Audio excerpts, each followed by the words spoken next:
Hello friends, welcome to रोजगार academy. दोस्तों, आप सभी का रोजगार एकेडमी पे स्वागत है।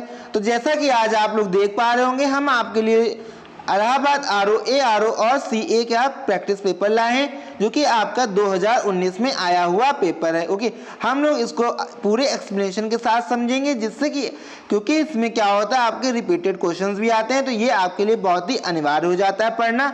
हम लोग इसको बहुत ही अच्छे से समझेंगे और इसके हम लोग पहले 50 क्वेश्चंस करेंगे पार्ट 1 में, और अगले क्वेश्चंस हम लोग अपने अगले पार्ट में करेंगे। ओके, हम लोग 50 क्वेश्चंस कर करके इसको कवर कर लेंगे।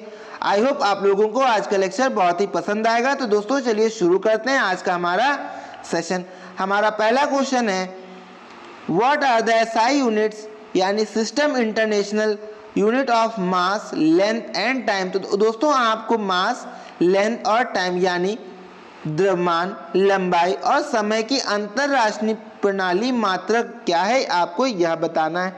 तो दोस्तों, आपके ऑप्शंस हैं केजी, मीटर, सेकंड, उसके बाद आपका ग्राम, मीटर, सेकंड, थर्ड में आपका ग्राम, किलोमीटर और सेकंड, फोर्थ किलोग्राम, किलोमीटर और आर। तो आपको पता होगा मास की SI यूनिट आपकी होती है केजी। ओके, लेंथ की बात करें तो आपकी होती है मीटर, और टाइम की दोस्तों सेकंड, यानी कि हमें ये कहाँ मिला, ऑप्शन नंबर फर्स्ट। तो दोस्तों, हमारा ऑप्शन फर्स्ट करेक्ट है। बात करते हैं SI यूनिट जो है कब से लागू हुई थी। तो दोस्तों, SI यूनिट जो है आपके 1960 से लागू हुई थी। आई होप आप लोगों को क्लियर हो गया होगा। तो चलिए आगे बढ़ते हैं, और हमारा अगला क्वेश्चन है, which among the following is the heaviest element found in the earth in term of atomic weight. तो दोस्तों, इसमें ये मिसप्रिंट है, आप इसको इग्नोर करिएगा। Okay, sorry.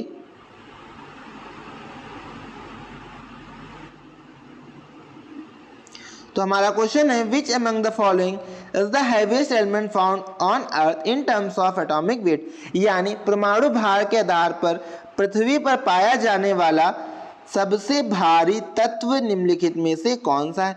तो आपका ऑप्शन है कॉपर, आयरन, सिल्वर, यूरेनियम। तो आपका करेक्ट ऑप्शन है ऑप्शन नंबर 4, यानी कि दोस्तों यूरेनियम जो है आपका परमाणु भार के आधार पर सबसे भारी कोई पदार्थ है, यानी कि सबसे भारी पृथ्वी पर पाया जाने वाला एक तत्व है। ओके, आई होप आप लोगों को क्लियर हो गया होगा।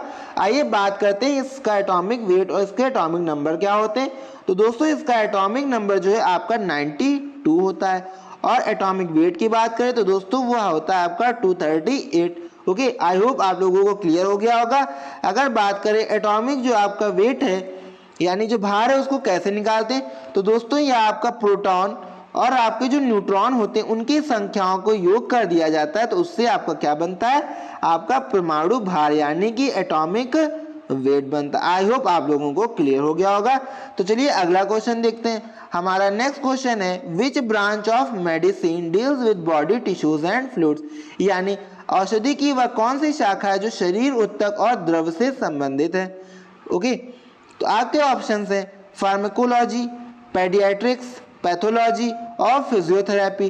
तो आपका करेक्ट ऑप्शन है ऑप्शन नंबर 3, यानी कि पैथोलॉजी जो है आपकी बॉडी टिश्यूज और फ्लूइड्स से जो संबंधित मेडिसिन है उससे ये डील करती है, यानी उससे ये संबंधित है। ओके, आई होप आप लोगों को क्लियर हो गया होगा।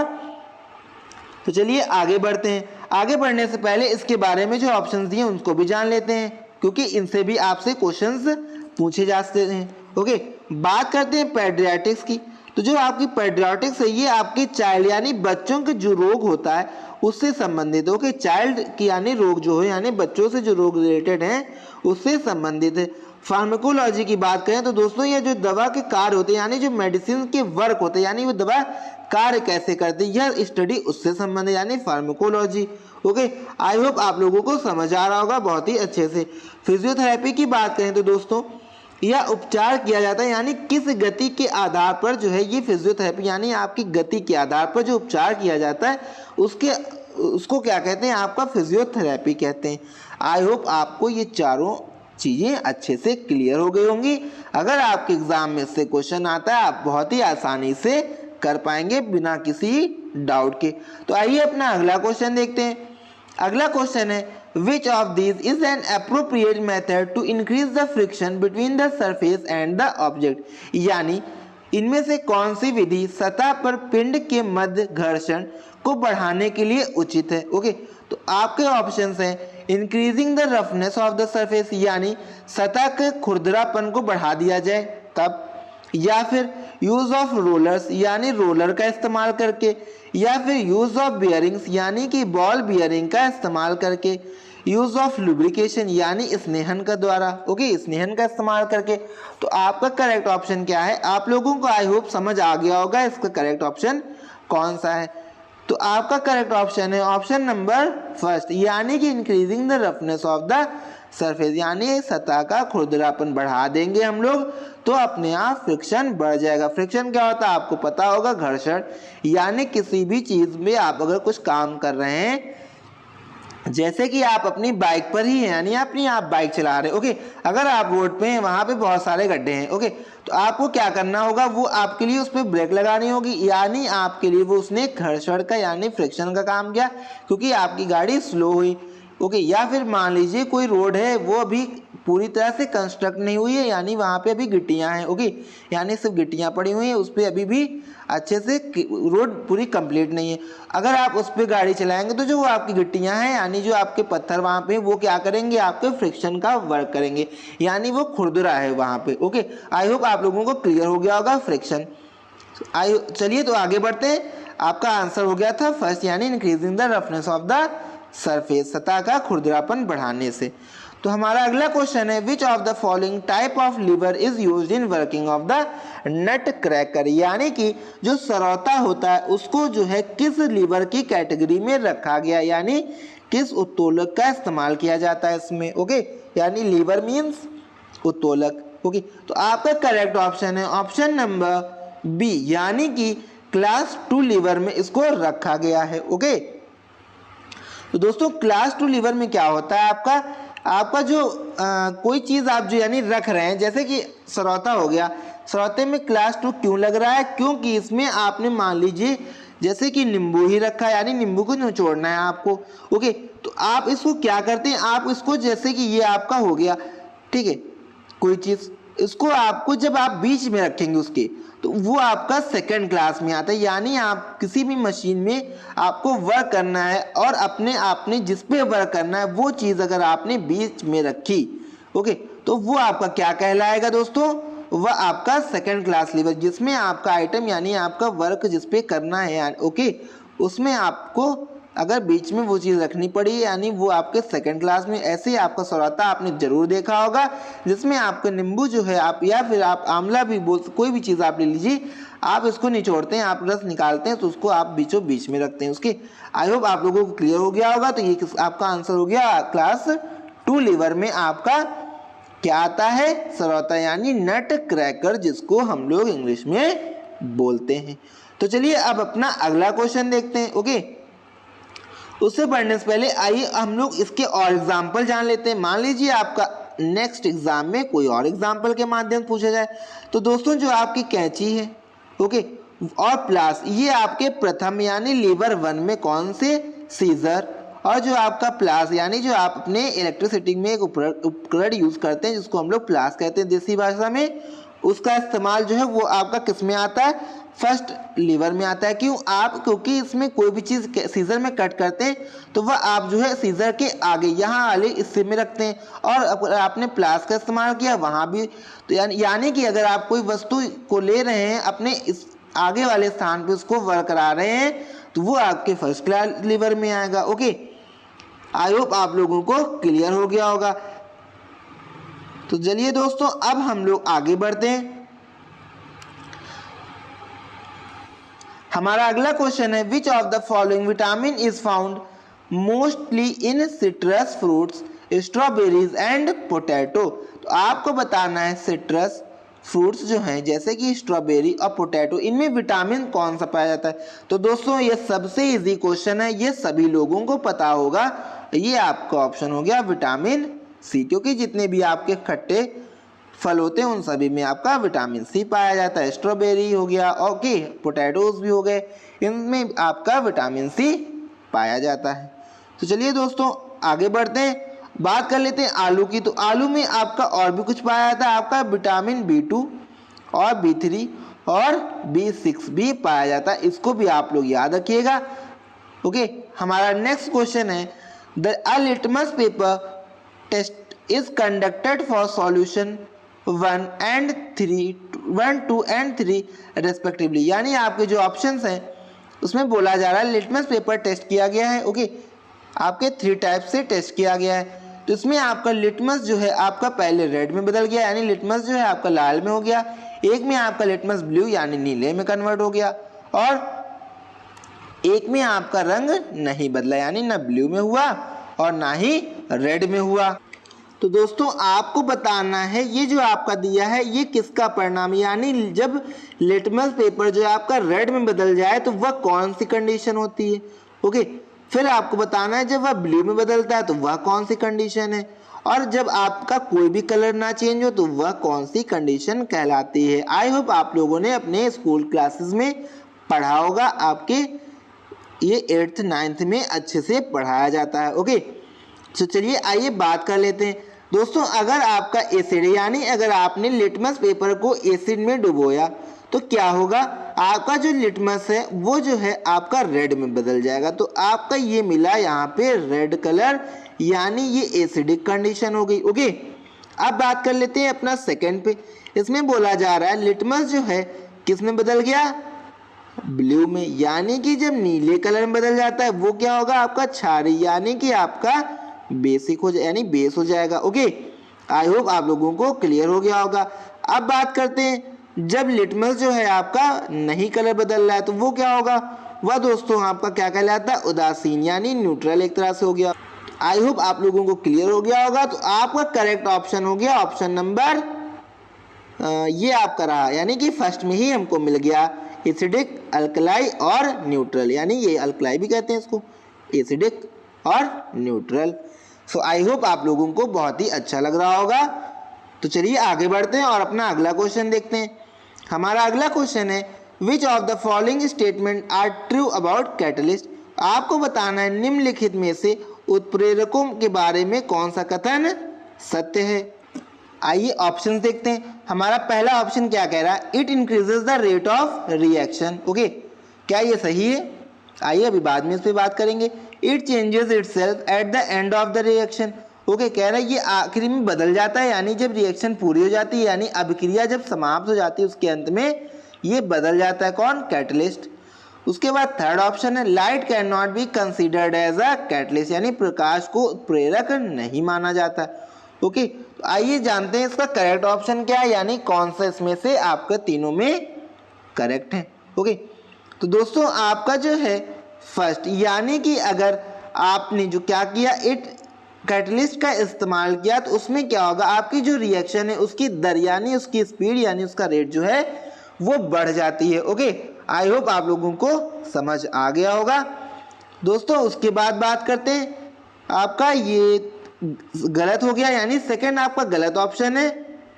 इसमें जो है ये खत्म नहीं होता, यानी ये बदलता नहीं है। जब आपकी रिएक्शन खत्म होती है तो कैटलिस्ट में कोई परिवर्तन नहीं आता। ओके, अब इसमें कहा जा रहा है थर्ड में light cannot be considered as a catalyst. तो दोस्तों ये भी आपका गलत है। ओके, क्योंकि लाइट को कैटलिस्ट के तौर पे कंसीडर किया जाता है। तो आपके सेकंड और थर्ड तो गलत हो गए। अब आइए फोर्थ देखते हैं, एंजाइम्स आर बायोलॉजिकल कैटलिस्ट। तो दोस्तों ये आपका पूरी तरह से सही है। तो यानी हमारा ऑप्शन कौन सा मिला, थर्ड, यानी कि first and fourth are correct. हमने क्या देखा, कैटलिस्ट के होने से रेट ऑफ रिएक्शन बढ़ जाता है, और क्या होता है, एंजाइम्स जो हैं वो हमारे बायोलॉजिकल कैटलिस्ट यानी जैविक उत्प्रेरक होते हैं हमारे एंजाइम्स। ओके, बात करें हमारा कैटलिस्ट खत्म यानी चेंज नहीं होता है at the end of reaction, यानी रिएक्शन यानी अब क्रिया के समाप्त होने पर ये चेंज नहीं होता है। और यहाँ पे लाइट जो है ये कंसीडर की जाती है, यानी बोला गया था light cannot be consider as catalyst, तो हम लाइट को जो कंसीडर कर सकते हैं एज अ कैटलिस्ट। तो चलिए दोस्तों, आई होप आप लोगों को ये भी समझ आ गया होगा। अब आगे बढ़ते हैं। अगला क्वेश्चन है which of the following is an example of invertebrate. Okay, invertebrate animal. तो आपको बताना है अकेशुरकु प्राणियों का उदाहरण कौन सा है। ओके, आपका करेक्ट ऑप्शन है ऑप्शन नंबर बी, यानी कि अर्थवॉर्म एंड लीचेस जो हैं वो आपके इनवर्टिब्रेट है, यानी कशेरुकी जो है इसका एग्जाम्पल है।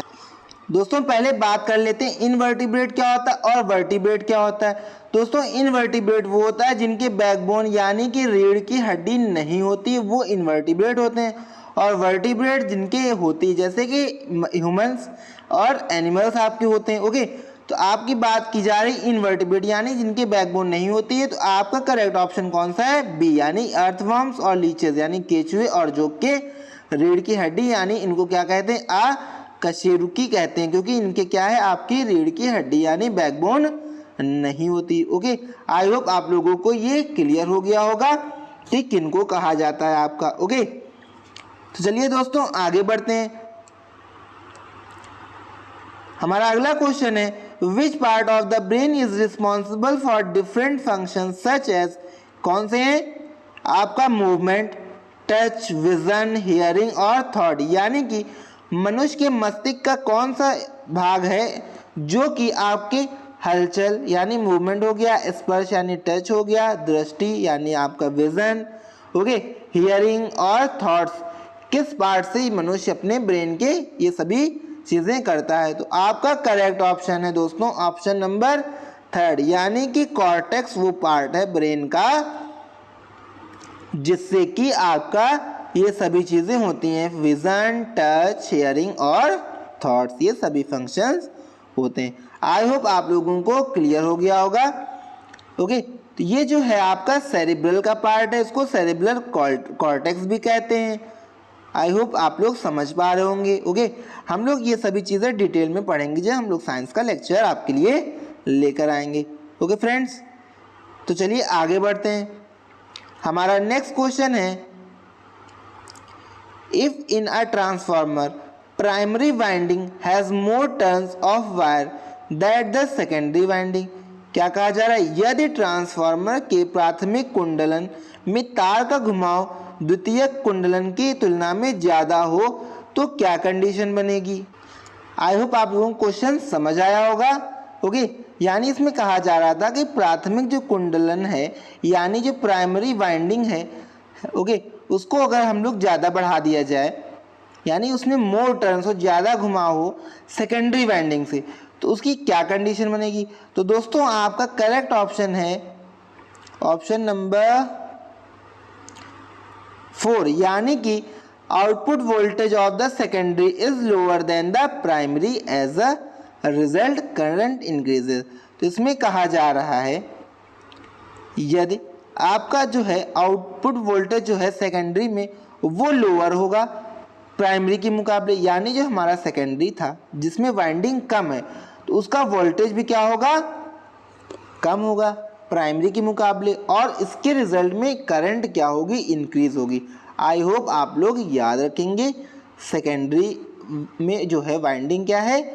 कम है, तो उसमें वोल्टेज कम है, और प्राइमरी में ज़्यादा वाइंडिंग है तो उसमें वोल्टेज ज़्यादा है, जिसकी वजह से आपकी करंट में इंक्रीज हो जाता है। ओके, क्यों होता है ऐसा?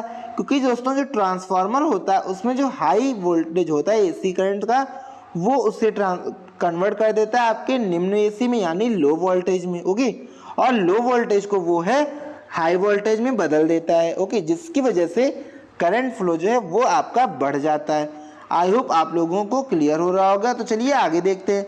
हमारा नेक्स्ट क्वेश्चन है when a free falling sky driver outstretches his arms and legs, what will immediately happen to the speed which he is falling? आपको बताना है जब मुक्त रूप से गिरता हुआ स्काई ड्राइवर अपने हाथ और पैर फैलाता है तो उसकी गिरने की चाल पर तुरंत क्या प्रभाव पड़ेगा? तो दोस्तों आई होप समझ आ गया होगा आपको क्वेश्चन। अब इसमें क्या करना, अगर कोई गिर रहा है ऊपर से, उसने अपने हाथ फैलाए तो सीधी सी बात है उसका क्या हुआ? उसके हाथ फैलाने से एरिया बढ़ा, जिससे कि क्या होगा दोस्तों? उसकी स्पीड में कमी आएगी और जो उसका ग्रेविटेशनल फोर्स है वो आपका क्या होगा? वो इक्वल रहेगा। ओके, यानी जो कर्षण है यानी कि जो गुरुत्वाकर्षण बल के बराबर होने के कारण उसकी चाल घट जाएगी। ओके, तो आपका करेक्ट ऑप्शन हो गया option number B. I hope आप लोगों को समझ आया होगा कि उसकी स्पीड क्या होगी? कम हो जाएगी, क्योंकि उसका एरिया बढ़ गया उसके हाथ पैर फैलाने से। Okay, and becomes equal to, और वो किसके बराबर आ जाएगी, ग्रेविटेशनल फोर्स के बराबर आ जाएगी। आई होप आप लोग समझ पाए होंगे कि ऐसा क्यों होगा। तो चलिए अगला क्वेश्चन देखते हैं। एलेक्स ने कहा if the moon had twice the mass, यानी जो प्रेजेंस में अभी मून का जो मास है वो अगर दुगना हो जाता है तो बोला जा रहा है the force between the earth and the moon would be twice, तो जो फोर्स है अर्थ और मून के बीच में वो भी दुगनी हो जाएगी। ओके, ये पहला हो गया। उसके बाद ट्रेसी ने कहा if moon were half the distance, यानी मून की जो दूरी है अर्थ से उसको आधी कर दें, उसके बाद gravitational force would be 4 times, और उसने कहा कि जो ग्रेविटेशनल है फोर्स है वो क्या हो जाएगा, वो 4 गुना हो जाएगा। तो दोस्तों यह दोनों ही कथन आपके करेक्ट हैं। ओके, यानी जो आपके एलेक्स ने कहा और जो ट्रेसी ने कहा वो दोनों ही सही, यानी अगर मून का मास दोगुना कर दिया जाएगा तो जो फोर्स है अर्थ और मून के बीच में वो भी दोगुनी हो जाएगी। ओके, बात करते हैं ट्रेसी की। उसने कहा कि मून का अगर अर्थ से दूरी आधी कर दी जाए तो क्या होगा। तो दोस्तों अगर मून और अर्थ पास में आ जाएगा तो उसका जो गुरुत्वाकर्षण के वो है बल, यानी ग्रेविटेशनल फोर्स, वो बढ़ जाएगा 4 गुना, वो जस्ट उसका क्या होगा 4 टाइम्स है, यानी उसका दोगुना तो वो 4 गुना। ओके, आई होप आप लोगों को क्लियर हो गया होगा। तो आपका करेक्ट ऑप्शन कौन सा हो गया दोस्तों, ऑप्शन नंबर 3। आई होप आप लोग समझ पाए होंगे। तो चलिए आगे बढ़ते हैं। हमारा अगला क्वेश्चन है which of the following is non Indian religion, आपको बताना है कौन सा इसमें से धर्म ऐसा है जो गैर भारतीय है। ओके, ये आपका जीएस का क्वेश्चन हो गया। अभी तक हमने साइंस के क्वेश्चंस कवर कर लिए। ओके, बात करते हैं अब जीएस के क्वेश्चन में।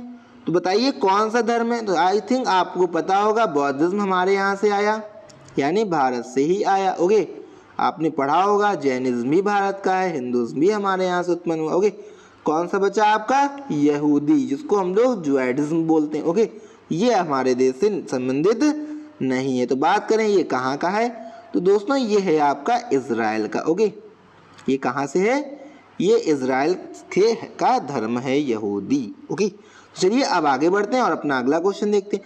हमारा नेक्स्ट क्वेश्चन है Chandragupta adviser Kautilya become very famous for his great text. तो आपको बताना है जो चंद्रगुप्त के एडवाइजर कौन थे, कौटिल्य, उनके मंत्री थे ये। ओके, तो इनके जो फेमस वर्ड यानी टेक्स्ट था वो कौन सा है, यानी इन्होंने जो कौन सा टेक्स्ट यानी बुक लिखी आपको ये बताना है। सो आई होप ये आपको पता होगा, बहुत ही कॉमन बुक है, ये हर बच्चे को पता होगा जो आपके एग्जाम्स की तैयारी कर रहा है। तो दोस्तों इसका करेक्ट ऑप्शन है अर्थशास्त्र। इन्होंने अर्थशास्त्र नामक पुस्तक लिखी थी। दोस्तों इसमें क्या दिया गया है, तो दोस्तों इसका नाम अर्थशास्त्र है, लेकिन इसमें अर्थशास्त्र यानी इकोनॉमी से रिलेटेड कोई भी चीज़ इसमें नहीं है।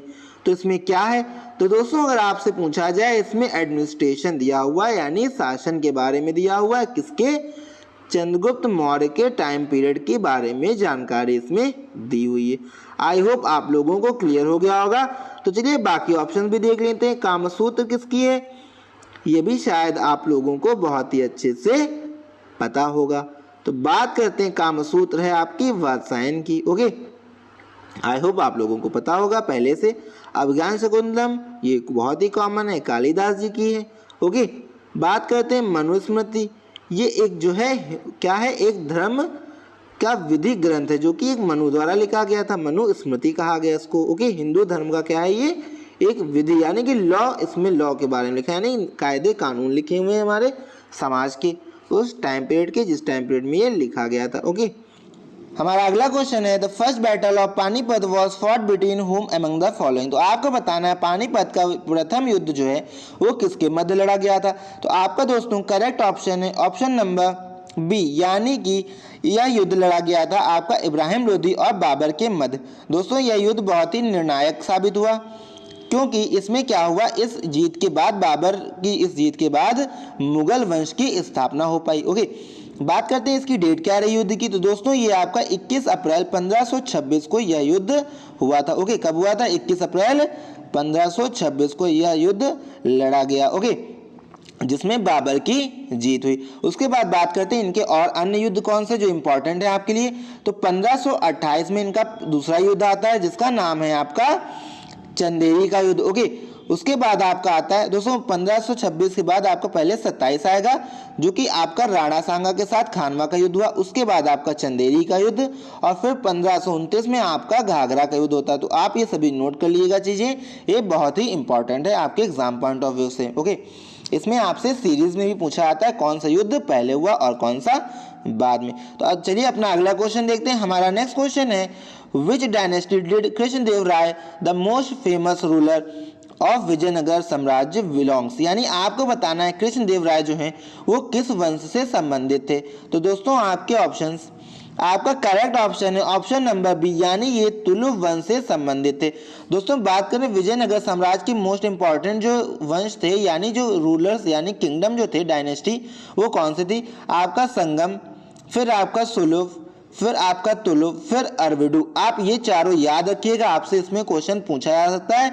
एक तो आपका सीरीज में पूछा जा सकता है कौन सा पहले हुआ और कौन सा बाद में, और दूसरा पूछा जा सकता है इसमें से कौन सा विजयनगर साम्राज्य से संबंधित है या फिर नहीं है। ओके, तो चलिए आगे बढ़ते हैं, अपना अगला क्वेश्चन देखते हैं। हमारा नेक्स्ट क्वेश्चन है, which of the following is arrange as per timeline of major periods in early Indian archaeology. तो आपको बताना है निम्नलिखित में से किसे प्रारंभिक भारतीय पुरातत्व की मुख्य अवधियों के घटनाक्रम के अनुसार क्रमबद्ध किया गया, यानी कौन सी चीज में क्रोनोलॉजी में लगाई गई है। आपको सीरीज में बताना है कौन सी पहले आई, कौन सी फिर बाद में आई। तो दोस्तों आपके ऑप्शन हैं, आपका करेक्ट ऑप्शन है ऑप्शन नंबर बी, यानी कि सबसे पहले आपका आया पैलियोलिथिक, फिर मेसोलिथिक, फिर नियोलिथिक, उसके बाद आपके हड़प्पा सिविलाइजेशन, यानी पहले पुरापाषाण, फिर मध्यपाषाण, फिर नवपाषाण और फिर हड़प्पा सभ्यता हमें देखने को मिलती है। आई होप आप लोगों को क्लियर हो गया होगा। तो चलिए आगे बढ़ते हैं, अपना अगला क्वेश्चन देखते हैं। हमारा नेक्स्ट क्वेश्चन है, during the 15th-16th century for commercial trade, okay 15th-16th century for commercial trade word hundi was commonly used. तो आपको बताना है हुंडी का अर्थ क्या था, यानी हुंडी जो है किसके लिए प्रयोग किया जाता था। ओके, यानी 15वीं से 16वीं शताब्दी के दौरान जो है वाणिज्यिक व्यापार के लिए एक वर्ड का इस्तेमाल किया गया हुंडी। इससे क्या तात्पर्य है ये आपसे पूछा गया है। तो दोस्तों आपका करेक्ट ऑप्शन है ऑप्शन नंबर डी, यानी कि बिल्स ऑफ एक्सचेंज, यानी विनिमय पत्र को हुंडी कहा जाता था। ओके, हुंडी का इस्तेमाल जो है आपके विनिमय पत्र के रूप में होता था। हुंडी का इस्तेमाल जो है एक निजी साख उपकरण के रूप में, जब बैंक नहीं थे, यानी जब बैंक नहीं होते थे, यहाँ पे एक वर्ड हुंडी इस्तेमाल होता था जिसमें क्या होता था, एक विनिमय पत्र होता था। ओके, आई होप आप लोगों को क्लियर हो गया होगा। यह जो है सरकार या कानून द्वारा विनिमित नहीं होता, तो ये भी आप लोग याद रखिएगा, ये गवर्नमेंट के थ्रू आपका जारी नहीं किया जाता था। ओके, ये आपका ऐसे पब्लिक में था, यानी लोकल में इसको इस्तेमाल किया था, ना कि गवर्नमेंट के थ्रू। ओके, तो चलिए दोस्तों आगे बढ़ते हैं और अपना अगला क्वेश्चन देखते हैं। हमारा नेक्स्ट क्वेश्चन है, who among the following was popularly known as Napoleon of ancient India. तो आपको बताना है निम्नलिखित में से किसे लोकप्रिय रूप से प्राचीन भारत के नेपोलियन के रूप में जाना जाता है। आपका करेक्ट ऑप्शन है ऑप्शन नंबर फर्स्ट, यानी कि समुद्रगुप्त को नेपोलियन के नाम से जाना जाता है। ओके, बात करते हैं इनके बारे में। तो दोस्तों ये गुप्तकालीन शासक थे जिनका टाइम पीरियड आपका 350 से लेकर के आपका 375 एडी तक रहा। ओके, कौन थे ये? गुप्तकालीन शासक थे। ओके, इनको जो है ये किसने कहा था, यानी नेपोलियन इनको किसके द्वारा कहा गया था? तो दोस्तों एक इतिहासकार थे, यानी कि एक हिस्टोरियन थे जिनके द्वारा इनको क्या कहा गया था? नेपोलियन। वो थे आपके विंसेंट स्मिथ। कौन थे? विंसेंट स्मिथ थे जिन्होंने इनको नेपोलियन कहा था, यानी भारत का नेपोलियन कहा गया था। और इनके बारे में बात करें कि समुद्रगुप्त के बारे में जानकारी कहाँ से मिलती, तो दोस्तों ये आपकी जानकारी इनकी मिलती है प्रयाग प्रशस्ति से, जो कि किसकी है? ये हरिसेन द्वारा रचित है, एक प्रयाग प्रशस्ति है, उसमें समुद्रगुप्त के बारे में जानकारी मिलती है। ओके, उनके जो भी आपके वो अभियान थे जिसमें इन्होंने अपनी जीत हासिल की, सभी जानकारी आपको किस में मिलती है? प्रयाग प्रशस्ति में। तो चलिए अगला क्वेश्चन देखते हैं। Who among the following was responsible for the destruction of Somnath temple on the Gujarat coast. तो आपको बताना है गुजरात समुद्र तट पर स्थित प्रसिद्ध सोमनाथ मंदिर निम्नलिखित में से किसने नष्ट किया था? ओके, आपका करेक्ट आंसर है ऑप्शन नंबर बी यानी कि मोहम्मद गजनी, ओके, महमूद गजनी जो है इन्होंने जो है सोमनाथ टेम्पल को नष्ट किया था, ओके, जो कि कहाँ पे स्थित था, गुजरात के तट पर स्थित था, ओके। कब ये आया था भारत, बात करें गजनवी, तो दोस्तों ये आपका 1000 ईस्वी से लेकर 1027 ईस्वी तक इसने आक्रमण किए, ओके।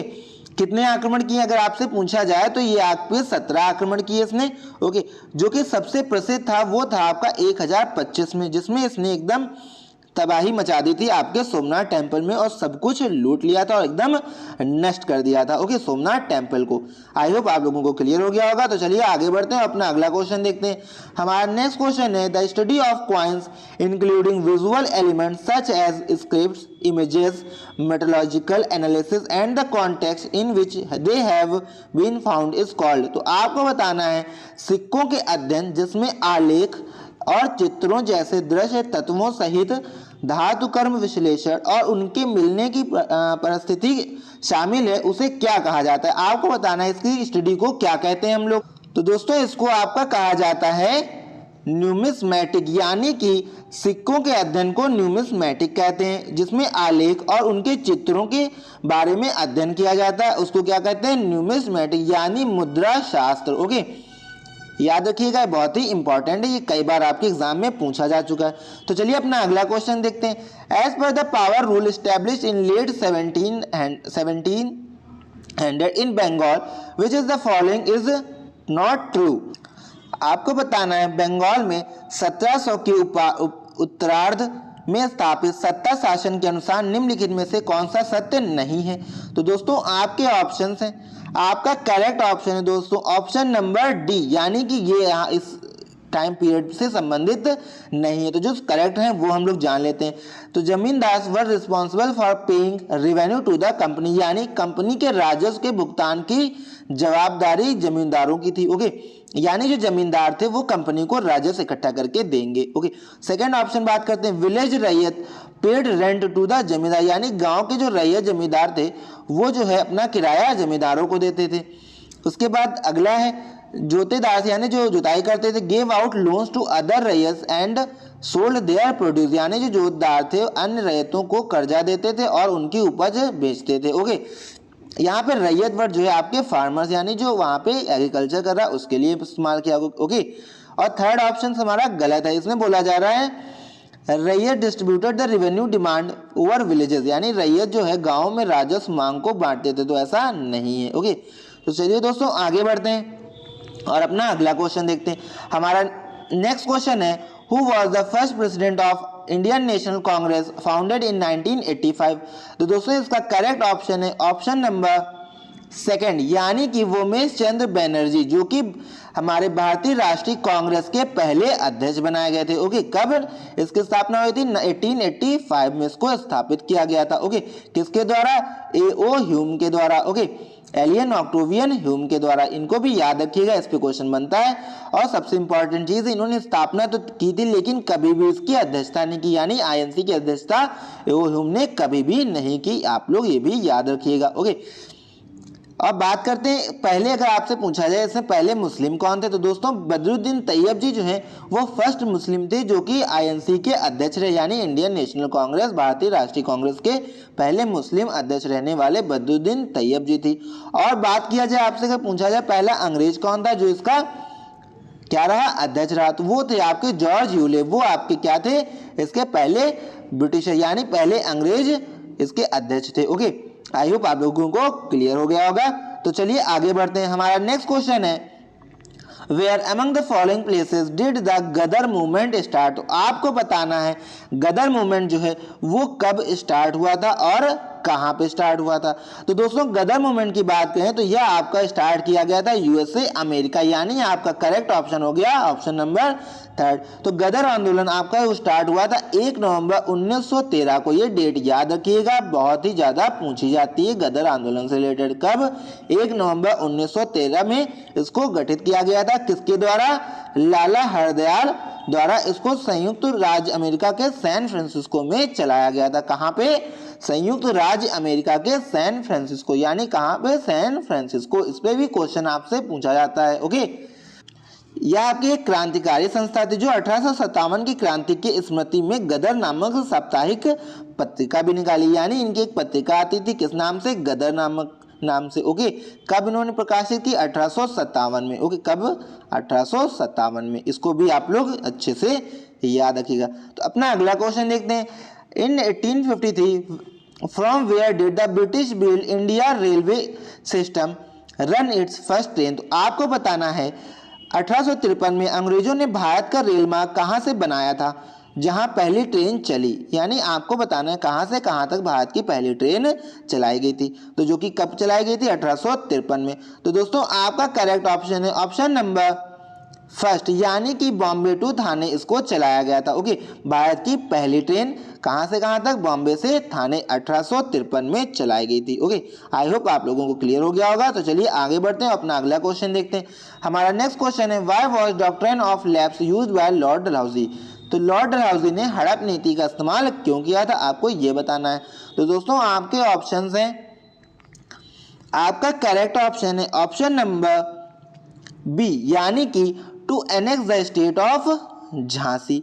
यानी इसमें क्या करना था इनको? झांसी राज्य को हड़पने के लिए इन्होंने हड़प नीति लेकर आए थे, यानी डॉक्ट्राइन ऑफ लैप्स। ओके, हड़प नीति क्यों लाए थे? झांसी राज्य को हड़पने के लिए।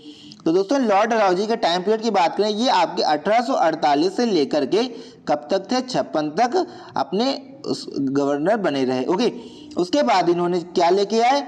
व्यापकता का सिद्धांत लेके आए। ओके, जिसके तहत इन्होंने कई राज्य यानी हड़प नीति यानी डॉक्ट्रिन ऑफ लैप्स लेके आए, जिसमें इन्होंने कई राज्यों को हड़पा।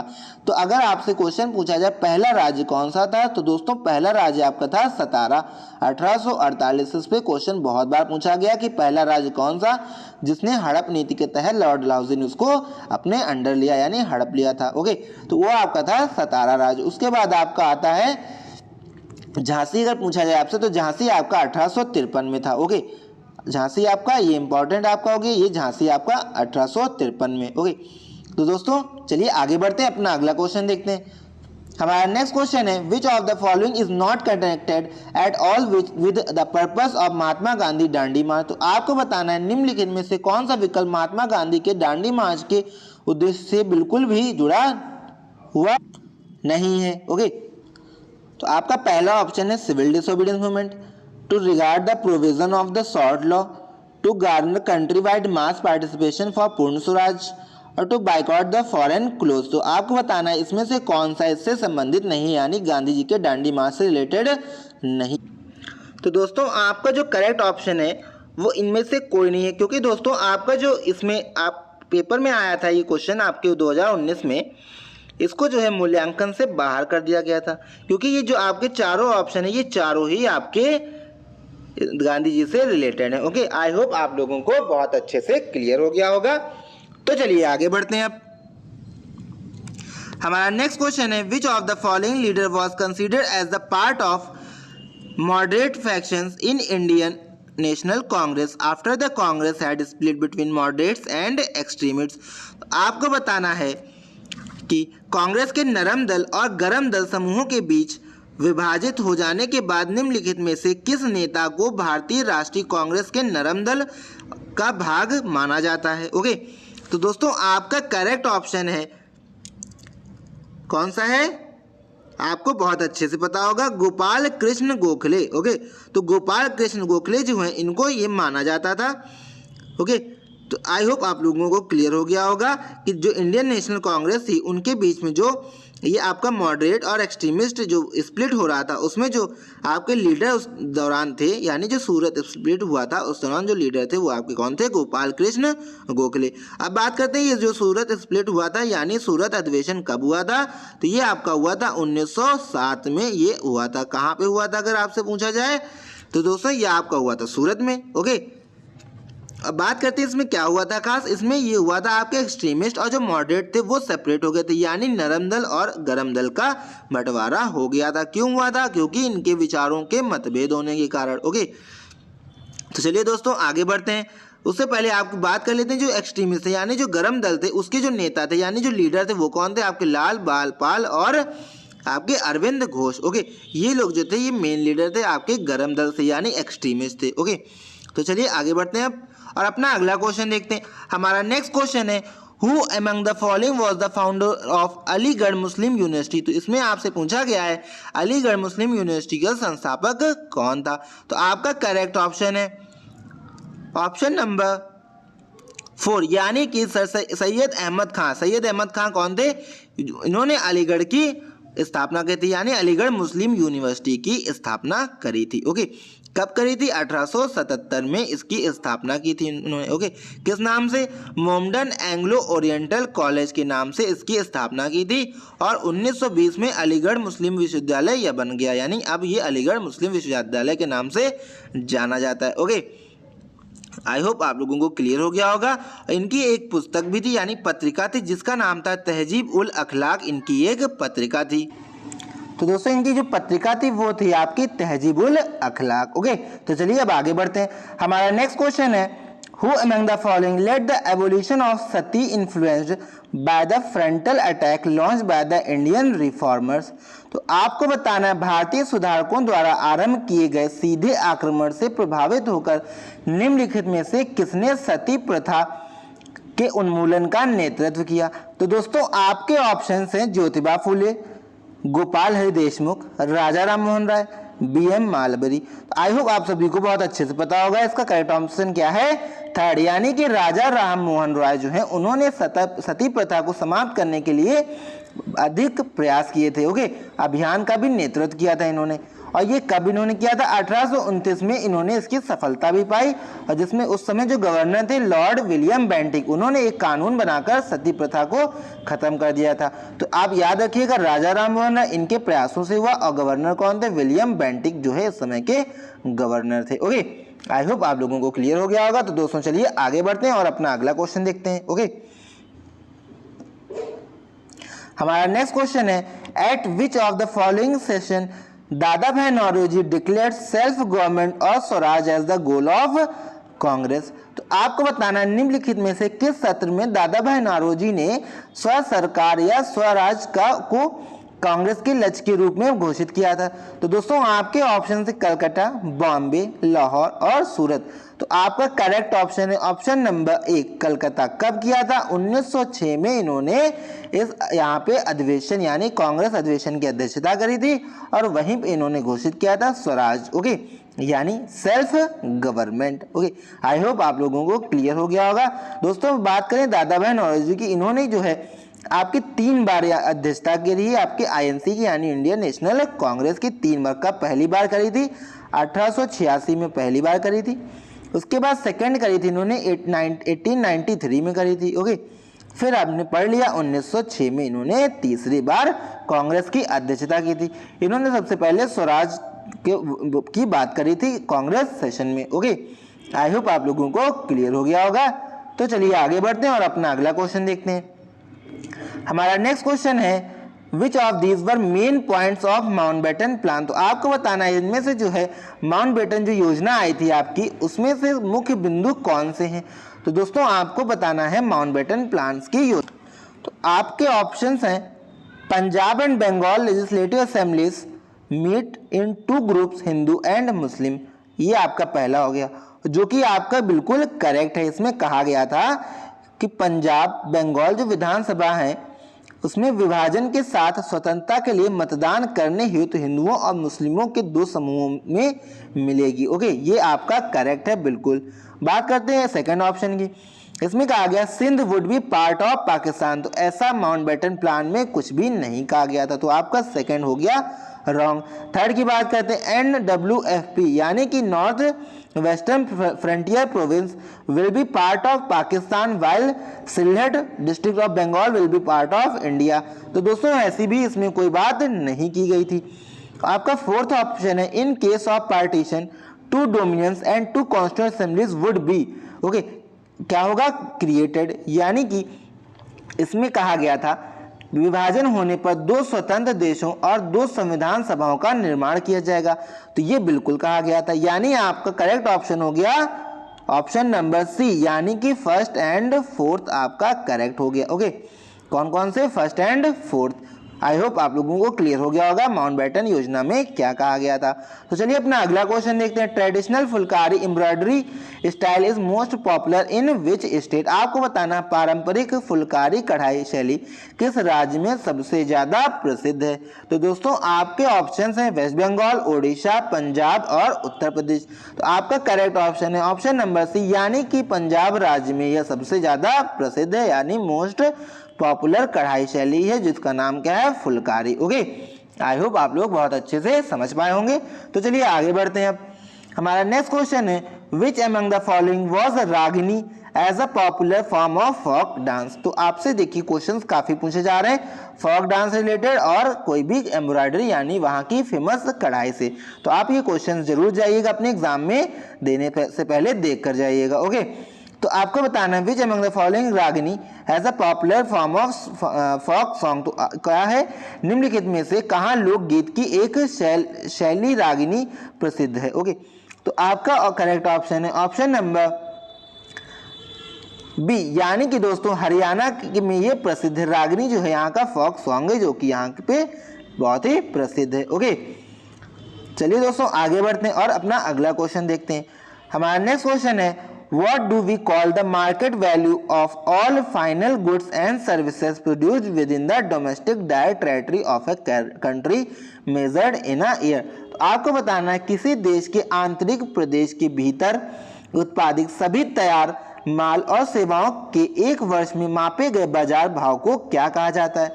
इसको क्या कहा जाता है आप इसमें पढ़ पा रहे होंगे। आपका क्या पूछा जा रहा है, डोमेस्टिक यानी हमारे कंट्री के अंदर जो भी उत्पाद हो रहा है उससे रिलेटेड आपसे पूछा जा रहा है। तो दोस्तों आपका करेक्ट ऑप्शन है gross domestic product at market price, यानी ऑप्शन ए। ओके, यानी जीडीपी एट मार्केट प्राइस, यानी बाजार मूल्य पर सकल घरेलू उत्पाद जो है इसका करेक्ट ऑप्शन हो गया। ओके, आई होप आप लोगों को क्लियर हो गया होगा। बात करते हैं अपने अगले क्वेश्चन पे। तो हमारा नेक्स्ट क्वेश्चन है average propensity to consume is, यानी औसत उपभोग प्रवृत्ति क्या है, आपको बताना है इसको क्या कहते हैं। तो दोस्तों आपके ऑप्शंस हैं the saving per unit of income, यानी प्रति इकाई आय पर जो बचत होती है उसको हम लोग औसत उपभोग कहते हैं। आपका सेकंड ऑप्शन है consumption per unit of income, यानी प्रति इकाई आय पर उपभोग।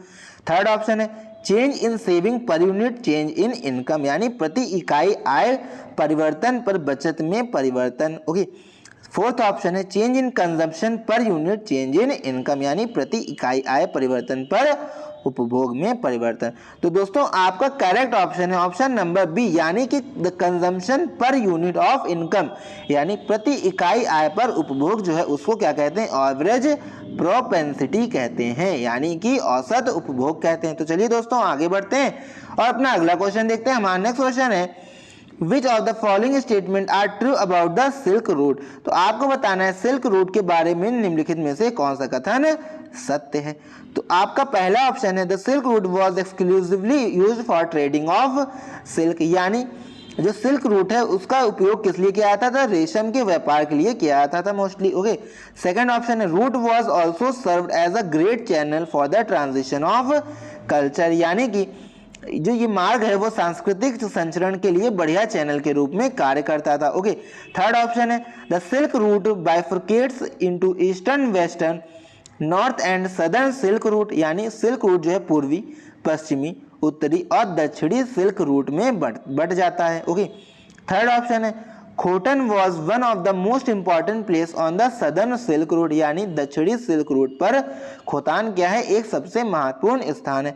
तो दोस्तों आपका करेक्ट ऑप्शन है ऑप्शन नंबर ए, यानी कि आपके सेकंड एंड फोर्थ जो है वो आपके सिल्क रूट से संबंधित कथन सत्य हैं, यानी the route also served as a great channel for the transition of culture, यानी ये रूट जो है हमारे कल्चर का भी ट्रांजिशन करता था, यानी अगर जो लोग एक जगह से दूसरी जगह जा रहे हैं तो अपने साथ क्या ले जा रहे हैं, अपना कल्चर ले जा रहे हैं, और वो अपने जहाँ पे जाएंगे वहाँ पे वो कल्चर अपना छोड़ के आएंगे, यानी यहाँ पे क्या हो रहा है, कल्चर का ट्रांसफॉर्मेशन हो रहा है। ओके, बात कर लेते हैं सेकंड ऑप्शन जो करेक्ट है वो है खोतान, जो कि क्या है हमारा मोस्ट इंपॉर्टेंट प्लेस था, कहाँ पे, सदर्न सिल्क रूट में। ओके, कहाँ पे है इससे, सदर्न सिल्क रूट में खोतान स्थित है। ओके, ये दोनों आपके करेक्ट ऑप्शन है। दोस्तों इन लोग क्वेश्चंस को बहुत ही अच्छे से समझिएगा, क्योंकि यूपी के एग्जाम्स में क्वेश्चंस जो है बहुत ज़्यादा रिपीट होते हैं। ओके, आइए अपना अगला क्वेश्चन देखते हैं।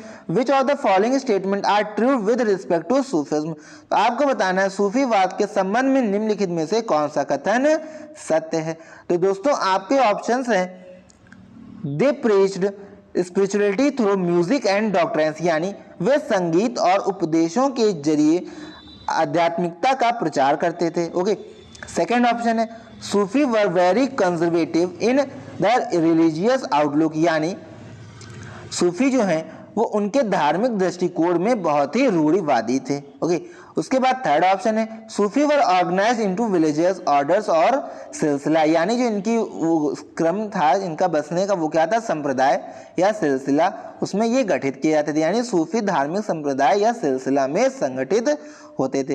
फोर्थ ऑप्शन है these started the tradition of piri muridi, यानी इनमें पीरी मुरीदी परंपरा का आरंभ हुआ। ओके, तो आपका करेक्ट ऑप्शन है दोस्तों ऑप्शन नंबर बी, यानी कि first, third and fourth are correct, यानी वे संगीत और उपदेशों के जरिए ही अपनी आध्यात्मिकता का प्रचार करते थे।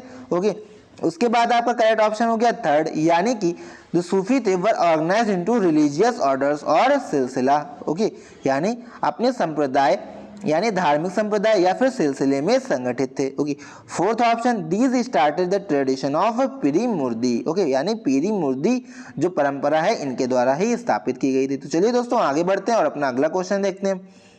हमारा नेक्स्ट क्वेश्चन है the difference between the value of exports and value of import of goods of the country in the given period of time, उसको क्या कहते हैं। तो आपको बताना है कि प्रदत्त समयावधि में वस्तुओं के निर्यात के मूल्य और आयात के मूल्य के मध्य अंतर को क्या कहा जाता है, यानी जो एक्सपोर्ट होता है आपका और जो इंपोर्ट होते हैं गुड्स, उनके बीच में जो टाइम पीरियड होता है, यानी जो इंपोर्ट वैल्यू जो कंट्री में होती है उस टाइम पीरियड को हम लोग क्या कहते हैं, एक्सपोर्ट और इंपोर्ट के बीच को। ओके, तो दोस्तों आपका करेक्ट ऑप्शन है ऑप्शन नंबर डी, यानी बैलेंस ऑफ ट्रेड। इसको क्या कहा जाता है, बैलेंस ऑफ ट्रेड कहा जाता है। किसको, time period between export and import of goods of a country.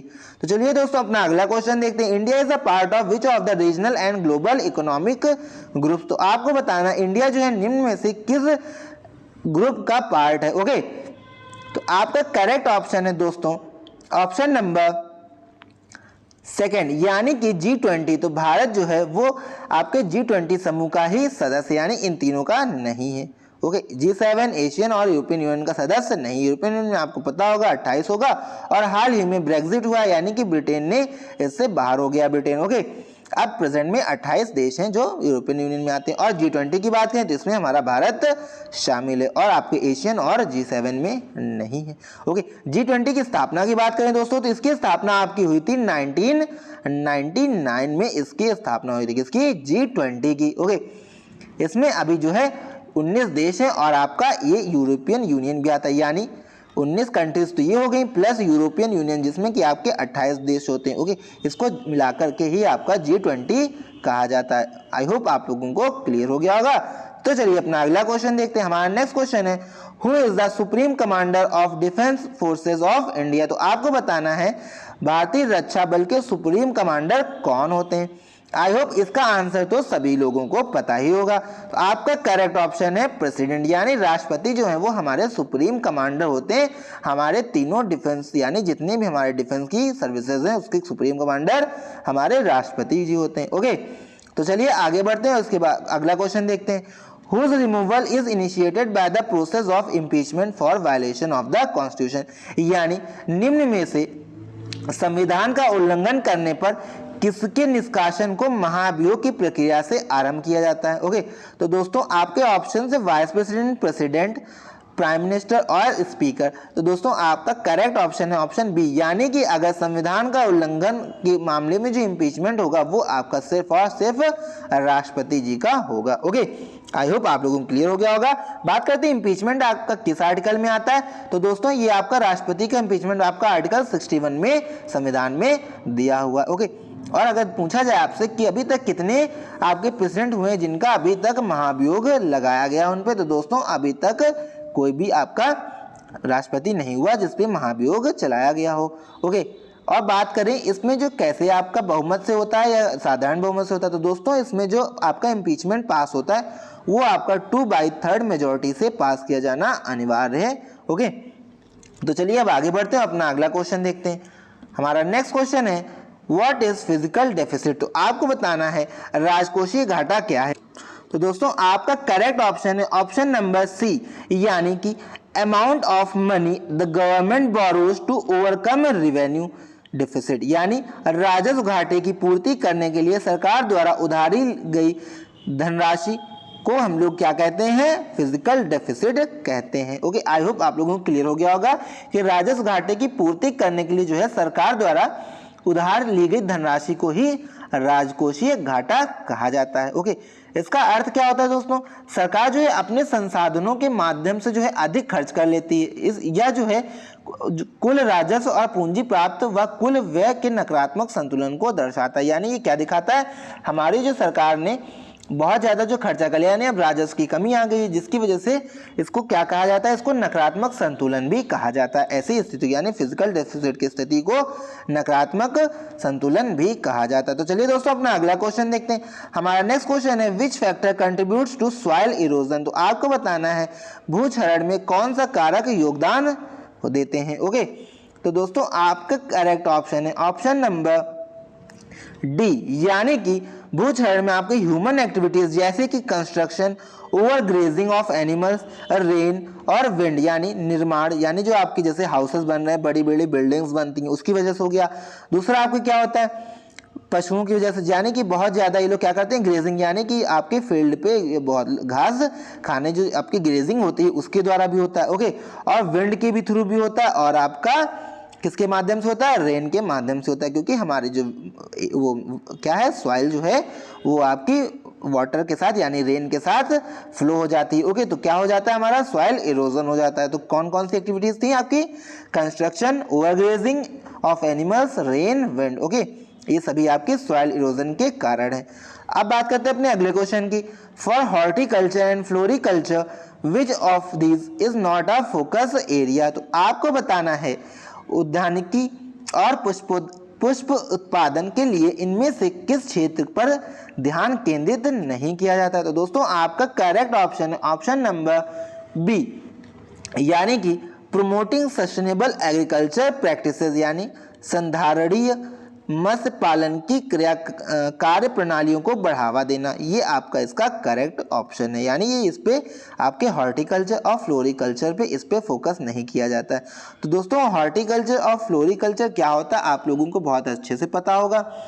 आपका फ्लोरिकल्चर यानी फ्लावर्स का अध्ययन हो गया। ओके, क्या होता है, फ्लावर्स पे हो गया। ओके, आई होप आप लोगों को समझ आया होगा।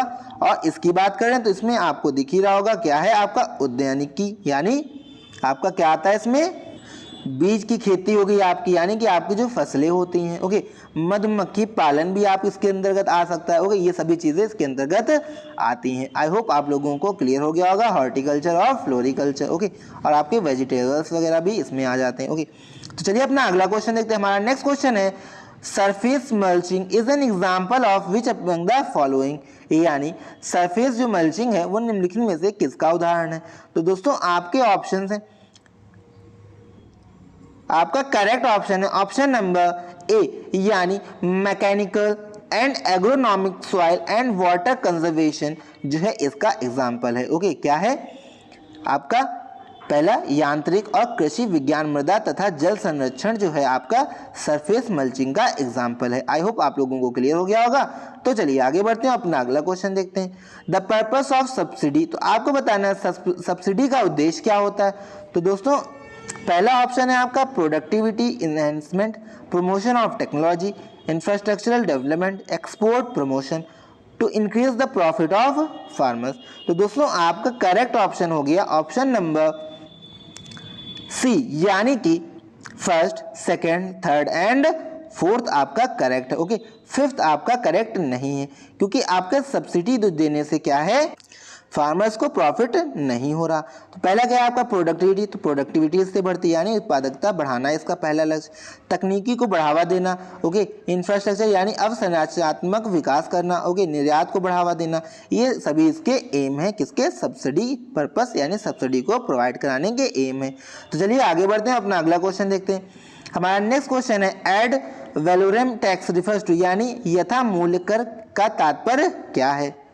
आपका करेक्ट ऑप्शन है ऑप्शन नंबर ए, यानी tax imposed on price charge in the market, यानी बाजार में लिए जाने वाले मूल्यों पर लगाना वह कर क्या कहलाता है आपका, एड वैलोरम टैक्स कहलाता है। आई होप आप लोगों को क्लियर हो गया होगा कि हम लोग किसे एड वैलोरम टैक्स कहते हैं। किसे कहते हैं, वह टैक्स जो आपके प्राइस चार्ज किया था किस पे, मार्केट जो वैल्यू होती है यानी बाजार में लिए जाने वाले जो मूल्य पर कर होता है उसको हम लोग क्या कहते हैं, एड वैलोरम कहते हैं। आई होप आप लोग इसे याद रखेंगे। चलिए अपना अगला क्वेश्चन देखते हैं और हमारे सेशन का लास्ट क्वेश्चन होगा ये। हमारा नेक्स्ट क्वेश्चन है what is acidification and nitrate leaching. आपको बताना है अम्लीकरण और नाइट्रेट निक्षालन क्या है।